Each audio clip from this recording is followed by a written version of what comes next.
என்ன ஸ்பெஷல்னா நம்ம வீட்டில் சுசியம் தான் பண்ணணும். ஒரு ஊரில் சுசின்னு சொல்லுவாங்க, சுயம்னு சொல்லுவாங்க. அப்புறம் இப்போ சில பேர் பூஜைன்னு சொல்லுதாங்களாம். அப்புறமா வேறு மராட்டியில் வந்து புரன்போலி சொல்லுவாங்க. நம்ம வந்து என்ன சொல்கிறது, மைதா மாவுக்குள்ள வச்சு உள்ளே பிடைஞ்சி போடுறது புரன்போலி. அதே ஸ்டைலில் நம்ம வந்து இதை வந்து என்ன உருண்டை பிடிச்சி முந்திரி கொத்து அப்படின்னு சொல்லுவாங்க. ஒவ்வொரு ஊரில் ஒவ்வொரு ஸ்டைல். இப்போ நம்ம அதுதான் இன்றைக்கி பண்ண போகிறோம். எல்லாம் ரெடி பண்ணி வச்சாச்சு. நம்ம போட்டு எடுக்க வேண்டியதுதான்.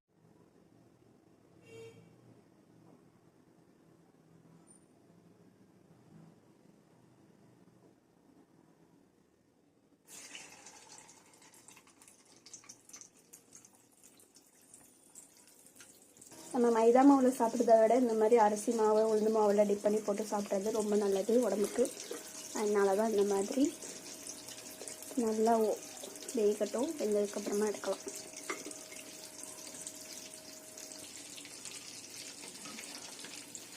சுசியம் ரெடி.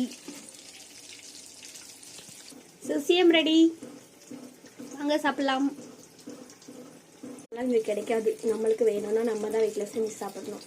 அதுவும் ஊரில் இருந்தால் கூட ஓகே, எங்கேயாவது நம்ம பெருக்கி டீ கடை அங்கங்கன்னு வாங்கிட்டு வந்துடலாம். ஆனால் இங்கே சுத்தமாக இருக்காது. தாராவி பக்கம் சில பேர் சேல் பண்ணுறாங்க. நான் அன்றைக்கி ஒரு வீடியோவில் பார்த்தேன். பரவாயில்ல, இங்கேயாவது டெவலப் ஆகிட்டு. இங்கே ஒரு பக்கமும் கிடைக்காது. ஸோ நம்மளே வீட்டில் செஞ்சு எம்மியாக சாப்பிட்டுட்டு போயிட வேண்டியதான்.